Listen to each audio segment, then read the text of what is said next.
Shalom, kembali lagi dalam program kita Hanya Alkitab. Kali ini kita akan berbicara suatu topik yang sudah umum sebenarnya dibicarakan, ya, tentang perceraian di dalam Alkitab dan bagaimana kita merefleksikannya dalam kehidupan berjemaat. Ya, mungkin rekan-rekan sekalian sudah banyak menonton video YouTube atau penjelasan para hamba Tuhan tentang perceraian, tentu selalu menjadi pro dan kontra. Tapi kali ini saya ingin membuat serinya di dalam YouTube kita Nyalkitab. Jadi kali ini adalah part 1 atau bagian pertama, yaitu boleh bercerai. Nah itu dia. Ya, topik ini sebenarnya sudah hangat, walaupun tetap menjadi kontroversi. Saya disclaimer dulu, tidak ada masalah jika tidak ada yang setuju dengan pemaparan yang saya berikan bahwa bukti Alkitab secara historis biblis memang mengizinkan perceraian. Ya, jadi itu menentang pemahaman yang mengatakan tidak boleh bercerai dengan alasan apa saja. Ya. Dan yang kedua, saya tetap terbuka menerima pandangan tidak boleh bercerai yang dikemukakan oleh para hamba Tuhan, tetapi sebaiknya ada pemaparan dan pembelajarannya untuk memberikan pengajaran kepada jemaat, dan tentu itu menjadi bagian dari gereja atau sinode masing-masing. Tetapi kali ini di YouTube ini saya ingin memberikan seri boleh bercerai, yang dimana pada bagian pertama ini kita akan membahasnya secara historis biblis dan pastinya hanya dari teks Injil Matius, yaitu pasal 19 ayat 9, ayat yang sangat terkenal dan kontroversi ini, yang dimana mengizinkan perceraian karena zina yang langsung dikatakan oleh perkataan Tuhan Yesus sendiri, kecuali karena zina, berarti ada izin perceraian di situ. Nah, pada bagian berikutnya yang akan kita pelajari dalam PA kita, dan nanti akan diupload di YouTube Hanya Alkitab, yaitu boleh bercerai dari sudut pandang teologis etis. Dan itu merupakan bagian dari disertasi doktoral saya. Bagaimana ada sebuah teori dari etika yang saya masukkan untuk menyoroti perceraian di dalam perikop Matius pasal 19 ayat 1-12, yang terutama di ayat 9. Jadi akan ada seri-serinya. Lalu nanti ada seri juga, mungkin itu seri kedua atau seri ketiga, boleh bercerai secara pastoral. Bagaimana menerapkan teologi operatif di dalam pastoral gereja yang mengizinkan perceraian. Lagi-lagi dengan teks Matius pasal 19 ayat 9. Jadi begitu banyak pandangan soal boleh atau tidaknya bercerai ini. Jadi dibutuhkan kebijaksanaan bagi setiap penonton atau jemaat yang melihat ini untuk menilai mana yang memang cocok, bukan berarti hanya mengambil untuk kebutuhan pribadi, tetapi melihat situasi dan kondisi yang dialami, dan tentunya harus sesuai dengan pedoman dari kitab suci atau Alkitab kita. Baik, kita akan mulai pemaparan kali ini dalam PA ini, boleh bercerai bagian 1, bagaimana historis biblis dari teks Matius pasal 19 ayat 9. Di dalam Alkitab sendiri sebagai pengantar, kata perceraian itu beragam. Kalau dalam Perjanjian Lama yang ditulis dalam bahasa Ibrani, keritut, itu bahasa Ibraninya, yang bisa berarti juga memotong atau mengacu pada sesuatu yang telah dipotong kecil-kecil. Makanya surat cerai dalam bahasa Ibraninya sefer keritut. Jadi keritut itu cerai, ya, atau cut to down. Ini dipakai di dalam beberapa teks di Perjanjian Lama, ada Ulangan, Yesaya, Yeremia, dan juga 1 Raja-Raja. Lalu Septuaginta menerjemahkan bahasa Ibrani ke bahasa Yunani, cerai atau perceraian disebut apostasio. Ya, ini LXX itu Septuaginta bahasa Yunani yang menerjemahkan Perjanjian Lama bahasa Ibrani ke bahasa Yunani. Apostasio artinya ikatan resmi atau sah, yaitu dalam perkawinan, yang kemudian diakhiri atau diputuskan dengan berbagai alasan. Jadi di dalam dunia Perjanjian Lama, perceraian itu memiliki banyak makna. Bukan hanya soal perkawinan, bisa juga soal spiritual, rohani, antara Allah dengan umatnya, yaitu Israel. Ya, atau bisa juga di dalam konteks pengusiran. Nah, itu pengusiran itu dikaitkan dengan perceraian, kita bisa melihat kisah di dalam Abraham saat mengusir Hagar dan Ismail, itu dikatakan juga bisa seperti menceraikan. Dan juga Esra saat menyuruh bangsa Israel untuk menceraikan atau mengusir, memutus hubungan karena kawin campur. Nah, jadi itu teks-teks yang biasanya dipakai dalam Perjanjian Lama yang merujuk kepada perceraian, ya. Dan tentunya banyak lagi teks-teks yang berhubungan dengan perceraian yang maknanya tidak hanya soal suami istri atau perkawinan. Sedangkan dalam Perjanjian Baru kata ini sedikit berkembang, ya. Apostasion itu mengambil dari bahasa Yunani yang juga diterjemahkan Septuaginta terhadap Perjanjian Lama, yang berarti berpisah atau bercerai, atau apoluo, ini kata dasar apoluo yang nanti dipakai dalam teks Matius 19 ayat 9, dan juga dialuo yang artinya membebaskan, menghancurkan atau merusak, set free, ya.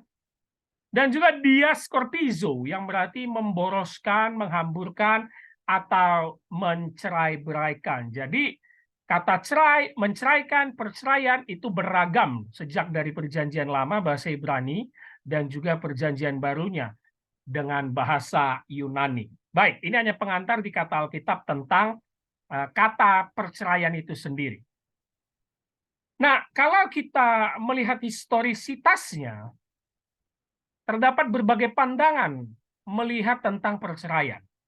Tentu kita tidak boleh lepas pandangan menurut budaya Yahudi, karena ini budaya yang harus kita masuki ketika kita membaca Alkitab, baik itu Perjanjian Lama maupun Perjanjian Baru, ya. Karena Yesus sendiri dan murid-murid adalah orang Yahudi. Mereka memiliki budaya yang disebut bed up atau rumah ayah, di mana seorang suami menjadi pemegang otoritas tertinggi di dalam rumah tangga atau sebuah perkawinan. Sejak dia membeli seorang wanita untuk dijadikannya istri. Nah, ini penting karena budaya patriarki itu kental sekali di dalam budaya Yahudi, termasuk di dalam pernikahan.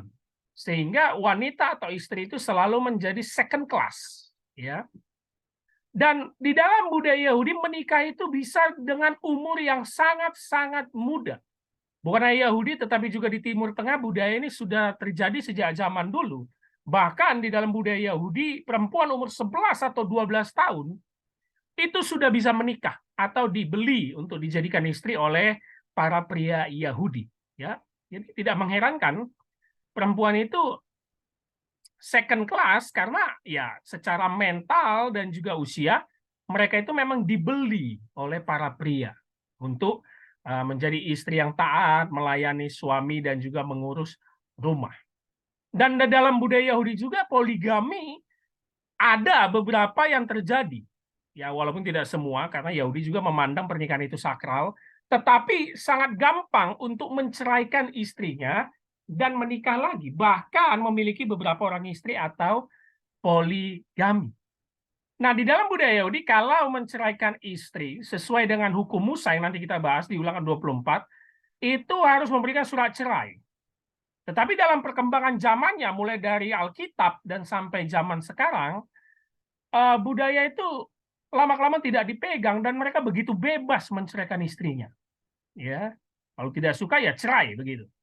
Karena itu menjadi ketetapan bahwa mereka memiliki otoritas tertinggi sebagai ayah, suami, ataupun para pria.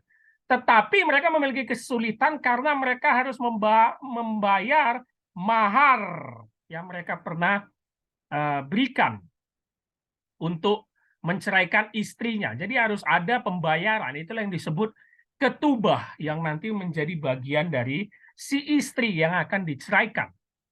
Ya, ketubah inilah yang diberikan kepada istri, jumlahnya tergantung dari beberapa lama mereka menikah, dan dimulai dari saat membeli atau memberikan mahar saat pernikahan, dan itu menjadi modal sebagai istri untuk hidup mandiri atau bahkan menikah lagi dengan memegang surat cerai, sefer keritut.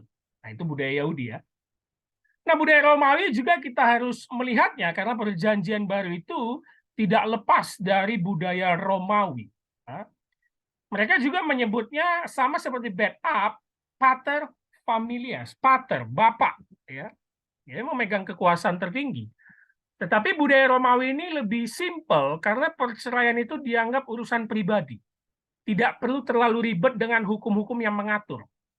Ya, bahkan suami Romawi itu dengan bebas boleh menceraikan istrinya hanya dengan mengusir dari rumah. Jadi dia nggak perlu memikirkan mahar atau ketubah seperti di budaya Yahudi. Jadi memang eh, sosok laki-laki, bapak atau suami di budaya Romawi juga bisa bersifat semena-mena terhadap para perempuan yang second class di zaman dulu. Nah, itu kita bisa melihat pandangan dari budaya yang mempengaruhi Alkitab, yaitu Yahudi dan Romawi. Nah, sedikit kita menyinggung bahwa kalau berbicara tidak boleh cerai, ya, sering sekali kalimat pendeta hamba Tuhan itu mengatakan Kristen itu keunggulannya tidak boleh cerai. Alasan apapun, kita pasti sering mendengar itu kan. Sebenarnya yang lebih cocok mengatakan itu gereja Katolik. Karena mereka memiliki pemahaman ketidakdapatceraian atau indissolubilitas. Tidak dapat diputuskan. Jadi sebenarnya gereja Katolik. Kenapa? Karena dalam gereja Katolik perkawinan itu masuk dalam sakramen.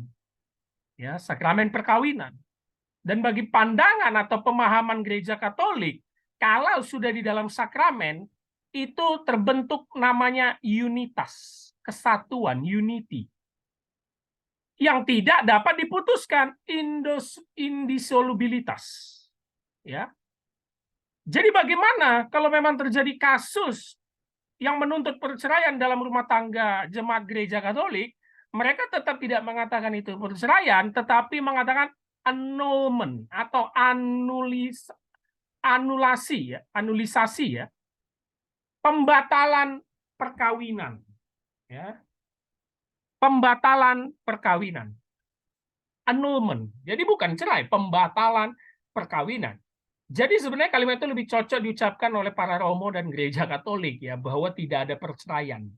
Kalau kita kan Protestan ini masih bersifat ngambang karena pro kontra terhadap pandangan para teolog dan juga gereja-gereja tentang perceraian. Nah, lalu kita harus melihat juga pandangan soal perceraian itu, bagaimana sejarah dan budaya gerejanya. Dan terkhusus nanti kita melihat pandangan dua reformator yang terkenal, Martin Luther dan John Calvin. Bagaimana sejarah perceraian sejak zaman dulu? Apakah memang tidak diperbolehkan sejak zaman dulu atau boleh? Dan bagaimana budaya gereja itu mempengaruhi kesakralan pernikahan? Ingat, tidak ada teks Alkitab yang mengatakan menikah harus di gereja, sebenarnya nggak ada. Ya. Dan menikah harus tukar cincin gitu ya, diberkati gitu. Nggak ada kan teksnya, itu kan budaya yang membentuk. Terutama soal perlengkapan-perlengkapan pernikahan itu, gaun, cincin, semuanya itu kan budaya Eropa sebenarnya. Nah, sehingga apakah memang liturgi pernikahan itu yang merupakan akhirnya budaya dan produk gereja itu betul-betul mengikat secara firman Tuhan, walaupun kita tahu berkat itu diturunkan Allah Tritunggal saat pemberkatan pernikahan yang diwakili oleh pendeta atau pastor, begitu ya. Tetapi bagaimana memandang perceraiannya, karena itu juga sudah menjadi budaya sejak zaman dulu. Ingat, perceraian itu bukan terjadi baru 10 tahun belakangan, enggak, sejak zaman dulu, bahkan zaman Alkitab itu sudah terjadi kan. Nah, sehingga kita harus fair terhadap sejarah dan budaya gereja memandang pernikahan dan perceraian. Nanti kita akan lihat pandangan Martin Luther dan John Calvin secara singkat. Dan akhirnya pro kontra soal boleh cerai atau tidak ini di dalam iman kekristenan tetap menjadi perdebatan antara para ahli. Ya, para ahli sarjana Alkitab, terutama Perjanjian Baru, tetap ada yang berpegangan boleh cerai, dan juga tetap ada yang berpegangan tidak boleh cerai. Makanya tadi saya katakan di pendahuluan, kita tetap terbuka dan tidak akan pernah menghakimi pihak manapun yang memang gerejanya menuntut tidak boleh cerai atau gereja memperbolehkan boleh cerai. Seharusnya ini menjadi sikap yang sebaliknya kepada setiap orang yang memegang pemahaman tidak boleh cerai. Jangan menghakimi orang atau keluarga yang memang ketahuan boleh cerai. Kita perlu melihat dulu, benar nggak pemahaman dan teologi yang ditampilkan oleh pendeta gereja tersebut. Bukan karena hanya faktor biasa atau faktor X. Nah, hari ini pemahaman kita boleh cerai di bagian satu ini dengan melihat historis biblisnya. Jadi, pro kontra ini nggak akan bisa lepas. Dan tidak perlu kita membenarkan paling benar pemahaman kita terhadap pemahaman satu sama lainnya. Baik, ini pandangan yang nggak boleh kita lepas kalau memandang soal perceraian dari sudut pandang Alkitab dan juga sejarahnya ya. Baik, di dalam Perjanjian Baru ayat-ayat perceraian saya catat di sini ada 5 ya, dicatat oleh Injil Lukas. Setiap orang menceraikan istrinya, di sini ada teksnya. Matius ada 2, khotbah di bukit Matius pasal 5, Yesus sudah mengatakan setiap orang menceraikan istrinya kecuali karena zina. Lalu nanti di Matius 19 ayat 9, ini konfrontasi dengan para ahli Taurat dan Farisi yang bertanya, orang Farisi yang bertanya, bolehkah menceraikan istri dengan alasan apa saja? Lalu Yesus mengatakan, barang siapa menceraikan istrinya kecuali karena zina. Lalu juga di Injil Markus ada juga barang siapa menceraikan istrinya. Lalu nanti di surat Paulus di 1 Korintus 7 ayat 15, Paulus juga menyinggung soal bercerai. Tapi yang menarik, hanya Injil Matiuslah, baik Matius 5 dan Matius 19, yang memiliki frasa kecuali karena zina. Perhatikan, saya tandai di sini, makanya mereka paralel karena sama. Hanya mereka memiliki kalimat kecuali karena zina. Markus tidak punya, Lukas tidak punya, Paulus juga tidak pernah menyinggung itu. Makanya teks ini menjadi menarik untuk kita gali. Dan perspektif kita dalam pembelajaran atau pemaparan kali ini, fokusnya di Injil Matius pasal 19 ayat 9. Baik, kita akan masuk lebih dalam lagi terkhusus di Matius pasal 19 ayat 9. Kenapa hanya Matius yang punya frasa kecuali karena zina? Nah, itu perlu kita teliti. Baik, perceraian dalam Matius. Ini kan kalimatnya ya, ini saya ambil dari ayatnya TB1 ya. Tetapi aku berkata kepadamu, Yesus yang ngomong, barang siapa menceraikan istrinya kecuali karena zina, meepipornea, lalu kawin dengan perempuan lain, ia berbuat zina. Ya. Ini TB1, teks Matius pasal 19 ayat 9. Kecuali karena zina, meepipornea. Nah, teks paling tua, Kodeks Sinaiticus dan Vatikanus abad keempat, ternyata memang mencatat ada frasa kecuali karena zina. Jadi ini bukan ditambah-tambahkan di belakangan, tidak.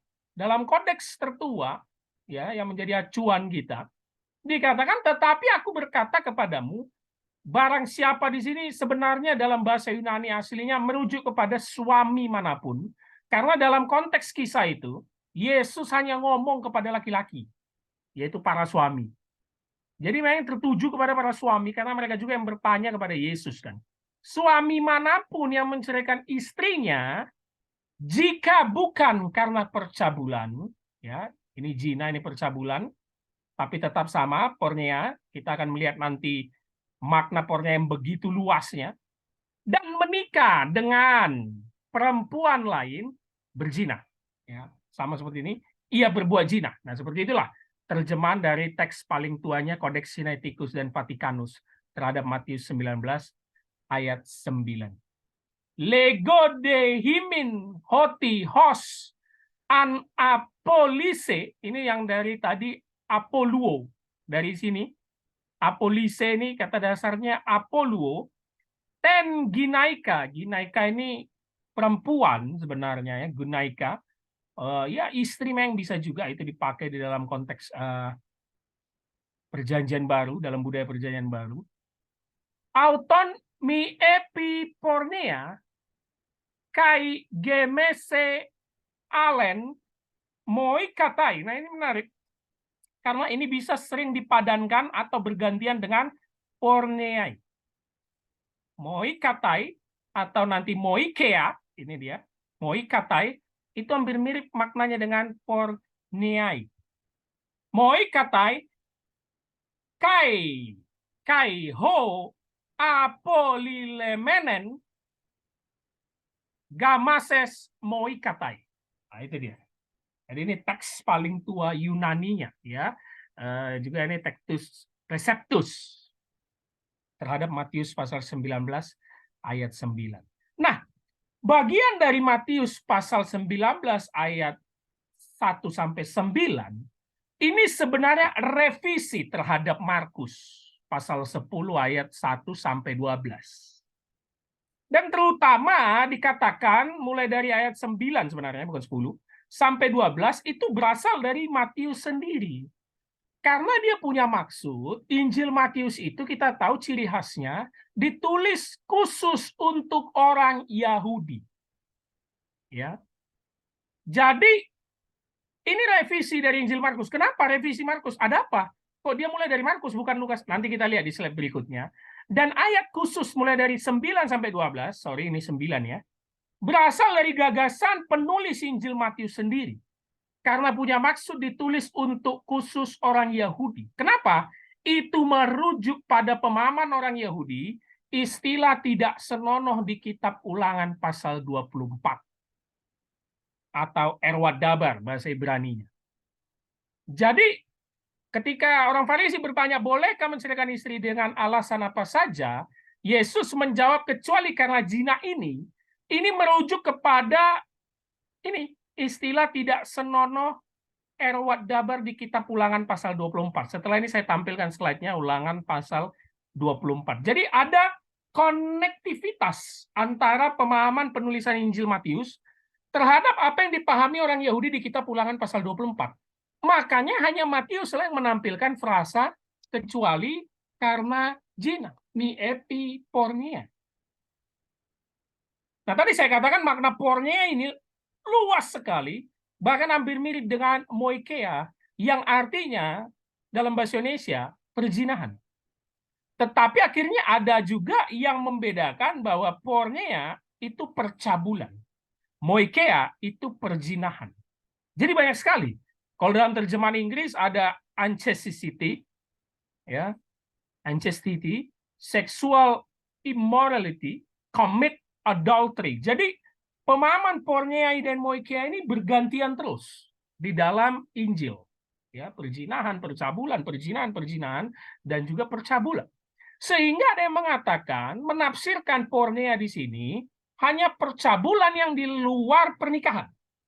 Nah, ini adalah tafsir para hamba Tuhan yang menyatakan tetap tidak boleh cerai karena mentafsirkan kecuali karena zina, yaitu porneia di situ dilakukan di luar pernikahan. Apa itu? Pertunangan. Selagi perzinahan dilakukan di pertunangan, percabulan di luar sebelum menikah, masih boleh cerai. Dan di dalam budaya Yahudi ada step-stepnya sebelum menuju pernikahan, yaitu pertunangan dulu, yang dimana itu sebenarnya sudah seperti pernikahan dalam budaya Yahudi. Tetapi ketika mereka terjadi percabulan, walaupun belum nikah, boleh pisah dan diceraikan. Banyak yang memegang pemahaman itu, sehingga tetap mengatakan teks ini bukan mendukung perceraian pernikahan, tetapi satu tunangan. Itu dipegang beberapa hamba Tuhan, ya. Dan mereka mengambil kisah Yusuf dan Maria, yang dimana Yusuf karena mengetahui Maria mengandung, padahal mereka belum bersuami tapi sudah tunangan, Yusuf ingin diam-diam menceraikannya. Tetapi itu tidak kuat karena teks ini berbicara pernikahan. Nah, itu dia. Teks ini berbicara pernikahan. Karena pertanyaan orang Farisi pun datang itu dengan konteks pernikahan. Makanya dia bilang, bolehkah menceraikan istri dengan alasan apa saja? Dan terutama itu berhubungan nanti dengan Ulangan 24, yang dimana itu konteksnya pernikahan, bukan pertunangan. Ya, jadi walaupun banyak yang memegang itu kita tidak masalah, tetapi kita bisa memiliki perbandingannya untuk menjawab itu. Ada juga yang menafsirkan porneia ini, ya, sexual immorality ini kan kelakuan seksual yang nanti digabungkan dengan Ulangan pasal 24, ya tidak senonoh, gitu ya, perbuatan yang tidak etis, tidak menyenangkan. Sehingga ada yang mengatakan itu sebenarnya perbuatan seksual terhadap sesama keluarga atau saudara. Gitu loh, ya. Jadi itu dianggap zina gitu loh. Ini bukan soal perkawinan suami istri, tetapi dosa yang dilakukan sesama relasi atau keluarga terdekat begitu. Jadi sampai sekarang perdebatan penafsiran porneai, ya, zina ini, percabulan ini, dengan moikea atau moikuo nanti, itu selalu bergantian, ya, Tidak ada satu hal yang sepakat karena maknanya luas sekali. Tapi tidak masalah, kita akan mengambil di mana stand kita berdiri terhadap porneia ini, yaitu zina di dalam Matius 19 ayat 9 yang nanti kita hubungkan dengan Ulangan 24, tidak senonoh erwat dabar. Nah, ini dia. Perspektif Matius, kelanjutannya, ketika kita membaca Matius 19 ayat 9 tadi, seolah-olah Tuhan Yesus itu kan kompromi dalam kasus perceraian. Ya, kita lihat lagi teksnya. Barang siapa menceraikan istrinya kecuali karena zina. Berarti ada satu kasus yang di mana Yesus mengizinkan perceraian, yaitu zina. Nah, tadi kita sudah melihat hanya Injil Matius yang menampilkan pengecualian, sama dengan Matius 5 ayat 32. Ini kita akan lihat kenapa. Dan Injil Matius tidak boleh lepas dengan tafsir Rabi Yahudi terhadap Ulangan pasal 24 ayat 1. Dan inilah yang menjadi pegangan orang Farisi ketika datang mencoba Yesus. Bolehkah menceraikan istri dengan alasan apa saja? Karena mereka memiliki pemahaman dari Rabi yang mereka pegang. Ya, ada tafsir Yahudi yang menjadi pedoman orang Yahudi, terutama pemuka agama pada zaman itu. Nanti kita akan lihat setelah ini. Dan juga dalam membaca perceraian dalam perspektif Matius, kita nggak boleh lepas sama dengan tadi budaya atau konteks sosial Imperium Romawi yang sangat kental di dalam Injil Matius. Ya, Matius ini ingat, dia orang Yahudi, tetapi dulunya dia adalah pemungut cukai. Ya, orang yang berdosa, dosa yang sangat dibenci oleh orang Yahudi karena dianggap pengkhianat, karena pemungut cukai itu bekerja kepada Romawi. Jadi sedikit banyaknya Matius ini atau penulis Injil Matius pasti tahu budaya konteks sosial dalam Romawi karena dia pernah bekerja dengan orang Romawi sebagai pemungut cukai. Baik. Di dalam buku Ruth Schaeffer dan Rose Fresia April, ini buku pegangan yang bercerai boleh atau tidak dalam perjanjian baru yang teman-teman harus miliki untuk melihat konteks historis dan biblisnya. Dikatakan perceraian pada zaman para nabi bukanlah persoalan terlalu rumit, atau dalam perjanjian lama budaya Yahudi tidak rumit. Sejauh seseorang umumnya suami menyatakan bahwa dirinya sudah bukan suami dari pasangannya lagi, maka perceraian sudah terjadi. Mungkin karena kemudian tersebutlah tingkat perceraian di masa itu cukup tinggi. Jadi gampang dalam budaya Yahudi maupun Romawi. Nah, ini teks Ulangan 24 ayat 1 sampai 4 yang menjadi dasar perceraian yang diambil untuk perbincangan di Matius 19. Apabila seorang mengambil seorang perempuan dan menjadi suaminya, dan jika kemudian ia tidak menyukai lagi perempuan itu, sebab didapatinya yang tidak senonoh padanya, erwat dabar, ini menjadi pergunjingan. Apa maksudnya tidak senonoh ini, erwat dabar ini, yang nanti juga dihubungi dengan zina, kecuali karena zina pornia itu. Lalu ia menulis surat cerai, sefer keritut, dan menyerahkannya ke tangan perempuan itu. Sesudah itu menyuruh pergi dari rumah. Kita tahu konteks Ulangan 24 ini kan begitu banyaknya kelakuan para suami atau orang Yahudi laki-laki itu yang gonta-ganti pasangan ataupun poligami, suka-sukanya, semena-menanya terhadap para perempuan. Itu jugalah kenapa Yesus menegur mereka, Musa itu tidak mengizinkan. Itu karena ketegaran hatimu. Ya. Musa itu tidak memerintahkan langsung kasih surat cerai, boleh cerai. Enggak, itu pada dasarnya. Jadi Yesus menegur mereka di situ dulu. Dan tidak senonoh atau irwat dabar inilah yang menjadi permasalahan. Kalau kita jawab ini perzinahan sesuai dengan konteks Matius 19 ayat 9, porneai, maka menemukan kesulitan. Karena perzinahan di dalam hukum Taurat Yahudi atau di zaman Musa, perjanjian lama, itu dilempari batu sampai mati, bukan diceraikan. Nah, itu menjadi permasalahan. Makanya banyak juga para ahli atau gereja yang memegang prinsip tidak boleh cerai dengan alasan apapun, mengatakan konteks Matius 19 ayat 9, itu seharusnya mati. Ya, kecuali karena zina, artinya kecuali karena mati. Karena ditafsir zina dalam hukum Yahudi harus dilempari batu sampai mati. Jadi Yesus mengizinkan cerai kalau cerai mati. Nah, gitu. Ya. Tapi memang kalau kita lihat konteks Ulangan 24 tidak senonoh ini kalau kita tafsirkan perzinahan, ya menemukan kesulitan dengan hukum Taurat di zaman Musa bahwa perzinahan itu harus dilempari batu sampai mati. Jadi kompleks sekali untuk masalah itu. Nah, ini yang saya katakan tadi ada berhubungan dengan tafsir Rabi Yahudi, mazhab Yahudi kuno yang tidak senonoh ini, akhirnya ditafsir oleh dua mazhab yang menjadi pegangan mereka selama berabad-abad, yaitu School of Shammai atau mazhab Shammai dan School of Hillel. Ya, School of Shammai atau Rabi Shammai berpendapat tidak senonoh itu khusus perzinahan. Nah, itu dia. Khusus perzinahan. Jadi hanya satu kasus bagi mazhab Shammai boleh orang Yahudi itu menceraikan istrinya kalau berzina. Sedangkan Hillel ini bebas. Kalau dia tidak menyukai lagi perempuan itu, boleh bercerai. Alasan apa saja boleh bercerai. Bahkan kalau memasak makanan untuk suami gosong, boleh bercerai. Kalau ngomong dengan pria lain di luar rumah bukan suaminya, boleh bercerai. Kalau berjalan di luar ketika pakaiannya itu terlihat lekuk tubuh atau ketiaknya, boleh bercerai. Itulah mazhab Hillel.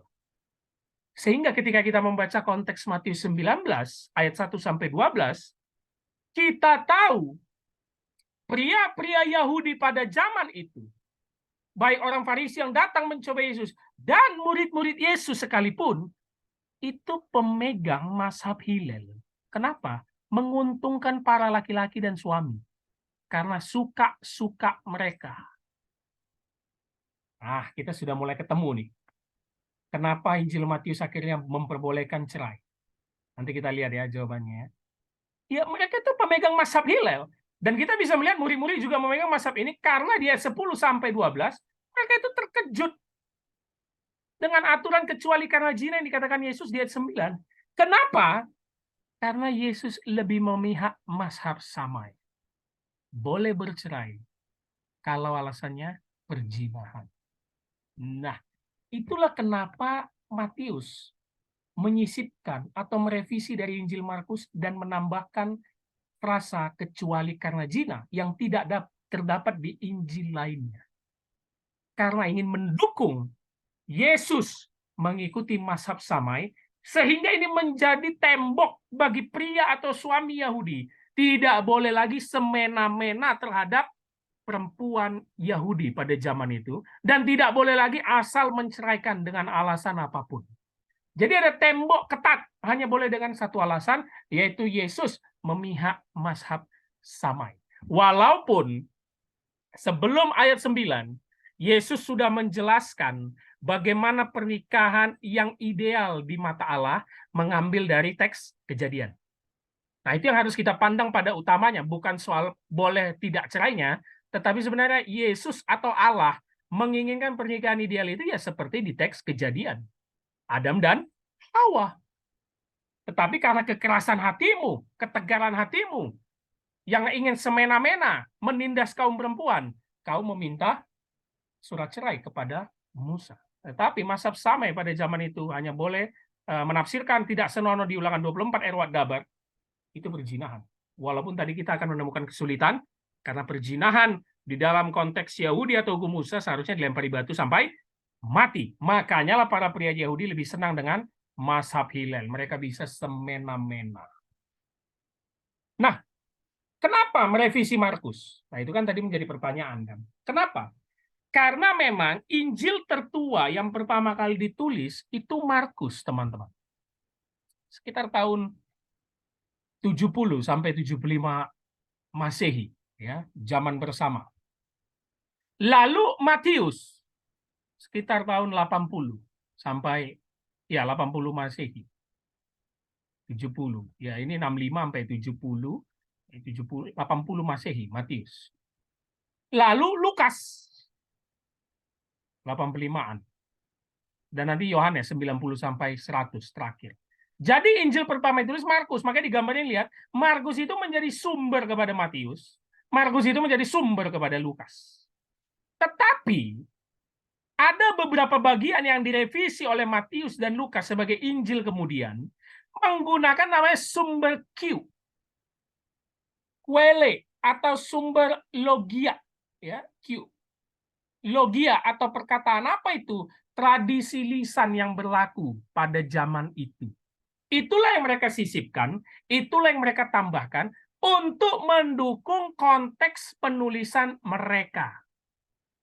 Nah, jadi kita nggak perlu heran, ini secara historisnya ini. Markus tidak pernah mencatat frasa kecuali karena zina. Pokoknya nggak boleh cerai di Markus. Kalau kau cerai, kau zina, kan begitu. Tapi Matius karena melihat situasinya, dan terutama ciri khasnya untuk orang Yahudi, dia menambahkan frasa kecuali karena zina, untuk menafsirkan dari Ulangan 24 tadi, tidak senonoh Erwat Dabar. Itu karena muncul dari sumber-sumber perkataan-perkataan yang berkembang pada zaman itu, baik perkataan Yesus dan tradisi lisan lainnya. Begitu juga lah nanti Lukas, yang punya ciri khas dan karakteristik masing-masing. Oke, Matius mengambil sumber tadi yang berbicara soal perceraian, tapi dia menambahkan frasa kecuali karena zina untuk mendukung ideologinya terhadap pemahaman orang Yahudi supaya tidak salah paham. Nah, itu dia. Jadi memang khusus konteks Matius itu menambahkan frasa kecuali karena zina, ya karena ada maksudnya terhadap orang Yahudi yang memegang mazhab Hillel yang semena-mena menindas para istri, menceraikan dengan alasan apa saja, tetapi langsung dipagar bahwa Yesus sendiri menyetujui mazhab Rabi Shammai, hanya perzinahan. Nah, itu dia. Jadi sumber Q, ya. Sumber ya. Q itu sumber, quelle itu sumber logi atau perkataan tradisi lisan yang ada pada zaman itu sehingga dimasukkan oleh penulis Injil Matius. Nah, itu dia. Jadi yang merevisi dari Markus sebagai Injil tertua yang terdahulu. Baik. Ruth Shepard mengatakan dalam bukunya, kalau melihat konteks Matius 19 ayat 9, Yesus menerima perpisahan. Jelas kok boleh cerai. Yang ia tolak pernikahan kembali. Sebelum ada pernikahan kembali, maka menurut Matius 19 ayat 9, maupun menurut Markus dan Lukas, tidak ada dosa zina. Jadi ketika cerai, nggak zina, nggak dosa. Tetapi Matius 19 ayat 9, menurut Ruth Shepard dalam bukunya, nggak boleh nikah lagi. Udah melajang terus. Itu resiko yang kau terima. Ya ini menjadi apa ya, perdebatan juga pro kontra karena kita lihat prakteknya di zaman sekarang. Kalau kita sudah mendengar berita-berita, ya ada gereja yang memperbolehkan menikah lagi memang. Udah ada yang memperbolehkan cerai dan ada lagi yang memperbolehkan menikah lagi. Sudah banyak itu terjadi. Makanya saya bilang topik ini sangat luas sekali, ya. Tetapi yang jelas dari Matius 19 ayat 9 boleh cerai. Yesus memang memperbolehkan perceraian. Dan hanya tidak menikah lagi, maka menurut Matius 19 ayat 9, kalau memang kasusnya perzinahan dan boleh cerai, maka tidak ada dosa zina di dalam. Menarik. Nah, ditambahkan paham sarjana perjanjian baru, ada beberapa yang saya ambil, ya tidak semua walaupun banyak, dan juga ada paham sarjana perjanjian baru yang menolak perceraian, ada juga. Tetapi ini yang memperbolehkan. Sebelumnya gereja Reform, beberapa gereja Reform, saya tidak mau bilang semua, memang sudah mempraktekkan boleh bercerai kalau berzina. Itu jelas karena tertulis dalam Westminster Confession. The standard Reform position is that adultery, perzinahan ya, and abandonment, jadi penelantaran juga boleh di dalam Westminster, are the only legitimate reasons for divorce. Jadi ada dua menurut Westminster, perzinahan dan penelantaran, ya, tidak diperhatikan istrinya, begitulah, ditelantarkan, itu boleh cerai di dalam tradisi beberapa gereja Reform. Dan abandonment ini berhubungan erat memang dengan kondisi historis sejak zaman para reformator. Nanti kita akan baca jawaban dari Martin Luther, ya. Tetapi kalau soal adultery, mungkin hampir semua gereja Reform sudah memperbolehkan bisa bercerai kalau memang kasusnya valid perzinahan antara suami istri. Sarjana Perjanjian Baru R.T. Franz dan D.A. Carson, Don Carson, berkata bahwa porneia merujuk pada ketidaksetiaan dalam perkawinan. Jadi ini tafsiran Sarjana Perjanjian Baru yang diakui ini, D.A. Carson. Marital unfaithfulness. Sehingga kalimat except for sexual immorality, kecuali karena zina yang ada dalam Matius 19 ayat 9, kata Don Carson, indicate a legitimate ground for divorce. Boleh. Jelas, sah. Itu alasan untuk bercerai. Karena ada marital unfaithfulness. Kita bisa menjumpai tafsiran R.T. France dan Don Carson di dalam The Gospel of Matthew, New International Commentary and the New Testament, dan juga Matthew and Mark, Expositor Bible Commentary. Dan satu lagi, Tom Schreiner, sarjana perjanjian baru juga, dan juga William Hack mengatakan perceraian tidak pernah ideal. Tetapi apakah dalam beberapa kasus diperbolehkan? Maksud Tom Schreiner ini perzinahan ya. Boleh. Gereja dari Yesus Kristus telah memperdebatkan pertanyaan ini sepanjang sejarah. Dan Tom Schreiner mengatakan boleh kalau kasusnya perzinahan. Legitimate. Boleh. Kalau memang perzinahan. Nah, ini beberapa pandangan dari Westminster Confession, sikap dari tradisi beberapa gereja reform, dan juga sarjana perjanjian baru dalam memandang Matius 19 ayat 9. Nah, ini dia reformator memberikan jawaban. Ini secara singkat, saya tidak mendalam memberikan pandangan Luther dan Calvin. Kalau John Calvin mengatakan, masalah perzinahan menjadi kesempatan juga bahwa Calvin menegaskan hak untuk perceraian berlaku secara seimbang, baik laki-laki maupun perempuan. Dia tidak setuju hanya laki-laki yang menindas atau menceraikan istri atau perempuan. Calvin mengatakan suami bukan tuan atas tubuhnya sendiri, dan karena itu kalau dia berzina, dia telah membubarkan pernikahannya dan istrinya telah bebas. Ini tafsiran John Calvin dimulai dari kitab Kejadian ya tentang pernikahan manusia Adam dan Hawa. John Calvin on Marriage and Family Life. Ya kalau berzina dia udah membubarkan pernikahannya. Begitu dia berselingkuh atau berzina, di situ sudah terjadi perceraian. Nah itu yang ingin John Calvin sampaikan. Bukan ketika nanti ketahuan, bukan ketika ditanya, bukan ketika mengurusnya ke gereja atau pengadilan. Enggak. Begitu engkau selingkuh dan berzina, engkau sudah membubarkan pernikahan. Jadi boleh, kata John Calvin. Nah, menurut Martin Luther, penelantaran yang tadi juga Westminster catat, bondman, itu salah satu dasar bisa bercerai. Tidak satu pun tujuan pernikahan dapat dipenuhi kalau suami istri meninggalkan rumah tangga secara tetap. Bahkan Martin Luther secara pastoral memberikan waktu itu 1 tahun kalau tidak ada kabar dan tidak kembali, baik itu suami atau istri, sah boleh cerai. Jadi kalau saya membaca beberapa tulisan Martin Luther, walaupun saya tidak mendalaminya, teman-teman bisa kasih insight juga, pemahaman baru atau buku. Martin Luther ini bahkan lebih lepas bisa memberikan izin perceraian. Sejak tentu dengan konteks zaman dia ya. Penelantaran, perzinahan, mandul, tidak bisa menghasilkan keturunan, itu bisa.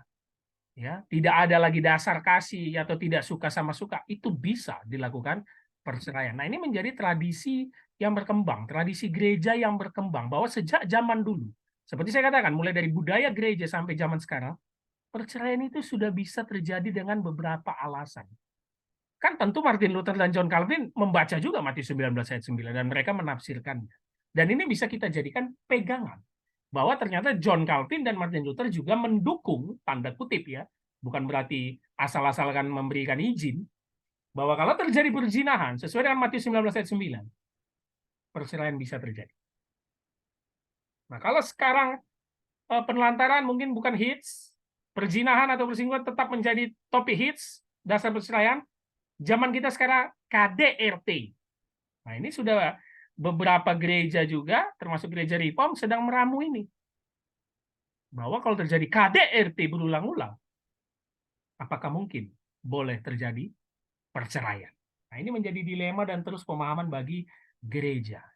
Baik, akhirnya di penghubung part 1 ini, kita melihat historis biblisnya dari tadi, dan bagaimana sikapnya untuk kita, atau gereja Tuhan, atau gereja Bapak Ibu Saudara, atau jemaat yang menonton ini. Yang pertama, ingat kita membaca dari perspektif Injil Matius. Memang mengizinkan. Lagi-lagi bukan memerintahkan ya. Sama seperti Musa ya. Dia dengan berat hati akhirnya memberi surat cerai itu. Bukan berarti memperbolehkannya dengan mudah atau memerintahkan, ya udah asal cerai. Bikin surat cerai. Oke, cerai. Tidak. Mengizinkan. Memang perspektif Injil Matius mengizinkan. Tapi dengan kasus perzinahan sesuai perkataan Tuhan Yesus di ayat 9. Kasus KDRT bagaimana? Beberapa gereja sudah memegang boleh bercerai dengan KDRT. Sudah ada. Jadi Bapak Ibu Saudara tidak perlu terkejut. Ya, perceraian ini sudah banyak sekali terjadi di kalangan beberapa gereja Protestan, dan bukan hanya soal perselingkuhan atau perzinahan, KDRT pun sudah boleh bercerai. Lalu Matius menampilkan, nah ini yang penting, Yesus lebih memihak pada mazhab. Lebih memihak ini tanda kutip, bukan berarti dia berguru atau tunduk pada paham mazhab Rabi Samai, bukan ya. Lebih memihak itu karena konteks keyahudian di Injil Matius yang mereka memegang mazhab Rabi Hillel, orang Farisi dan murid-muridnya. Jadi saya katakan tanda kutip lebih memihak mazhab Rabi Shammai agar para pria atau suami Yahudi tidak semena-mena menceraikan istrinya dengan alasan apapun. Nah, yang ketiga, kalau kita melihat dari budaya Yahudi dan Imperium Romawi, Yesus memihak pada korban. Dan itu lebih sering para istri atau perempuan yang selalu mendapat, bukan menjadi, mendapat ketidakadilan, ditindas, second class, khususnya di konteks budaya Yahudi dan Romawi, second class mereka selalu. Nah, itu dia. Jadi Yesus itu ingin ya istri juga sudah boleh mengajukan perceraian. Enak aja hanya kalian, enggak. Istri juga boleh menuntut dan bisa menceraikan suaminya. Ini bisa menjadi bagian dari tafsir feminis ya, memandang teks ini. Seakan-akan perempuan itu selalu direndahkan, ditindas, disudutkan, pokoknya tidak dianggap gitu. Oh tidak, Yesus justru memihak kepada mereka, dan ini menjadi ciri khas pelayanan Yesus, memihak pada korban orang-orang yang dikucilkan dan terasing pada budaya Yahudi maupun Imperium Romawi pada zaman itu. Sehingga kalau untuk konteks zaman kita, gereja atau pendeta bisa menggunakan pemahaman ini untuk berpihak pada korban. Biasanya istri, saya tidak selalu mendukung istri, tapi ada juga suami yang ditindaskan ya. Tapi kebanyakan pasti korban istri, dan itu ada data-datanya ya.